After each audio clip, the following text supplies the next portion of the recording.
Hi friends, welcome to home foods 9. Vanilla ice క్రీమ్ని ఇంట్లో ఉండే ఇంగ్రీడియంట్స్తోనే చాలా హెల్తీగా, టేస్టీగా ప్రిపేర్ చేసుకోవచ్చు. నేను చూపించిన విధంగా ప్రిపేర్ చేశారంటే చాలా తక్కువ స్వీట్తోనే టేస్టీగా వస్తుంది. వీడియో ఎక్కడ స్కిప్ చేయకుండా చూడండి. ముందుగా half litre full fat milk వేసుకోవాలి. వెన్న తీయని చిక్కటి పాలు అయితే ఐస్ క్రీమ్ చాలా టేస్టీగా వస్తుంది. 2 పొంగులు వచ్చే వరకు పాలను మరిగించుకున్న తర్వాత 1/4 కప్పు మిల్క్ పక్కన పెట్టుకోవాలి.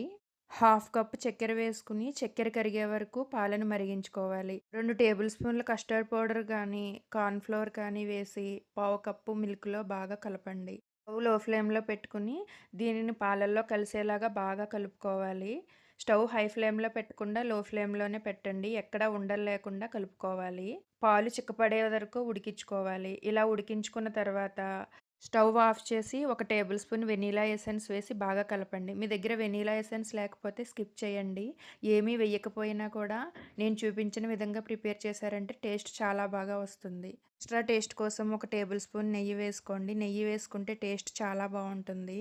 నేను షుగర్ హాఫ్ కప్పే వేశాను. మీరు స్వీట్ ఎక్కువ ఇష్టపడేవారైతే ఇంకొక పావు కప్ ఎక్స్ట్రా వేసుకుని పూర్తిగా చల్లారిన తర్వాత ఒక ఎయిర్ టైట్ ప్లాస్టిక్ బాక్స్లో కానీ, ఐస్ క్రీమ్ బాక్స్లో కానీ వేసుకుని 4 అవర్స్ డీప్ ఫ్రీజర్లో ఉంచి బయటకు తీసి ఇలా బీటర్తో స్మూత్గా చేసుకోవాలి.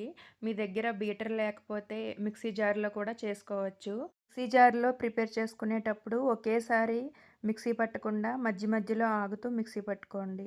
చిక్కదనం కోసం పాల మీద తీసిన మీగడ 1/3 కప్ కానీ, మిల్క్ క్రీమ్ కానీ వేయండి. బాగా స్మూత్గా అయ్యే వరకు ఇలా బీట్ చేసుకోవాలి.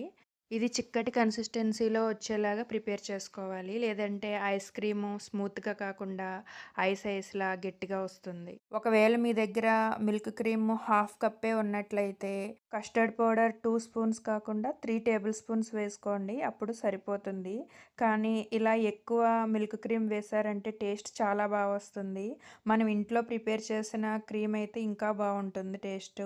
నేను ఇంట్లో చేసిందే వేశాను. పిస్తా పప్పు ఇలా కట్ చేసి పెట్టుకోండి. ఇలా ఈ కన్సిస్టెన్సీలో ఉంటే మీకు ఐస్ క్రీమ్ బాగా వస్తుంది.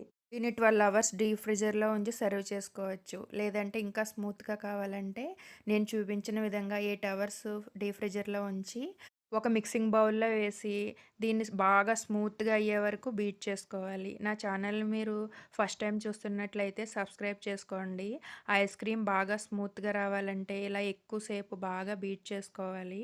ఇలా ఎక్కువ సార్లు బీట్ చేయటం వల్ల ఐస్ క్రీమ్ చాలా స్మూత్గా వస్తుంది. దీన్ని ఒక 12 అవర్స్ డీప్ ఫ్రీజర్లో ఉంచి సర్వ్ చేసుకోవటమే.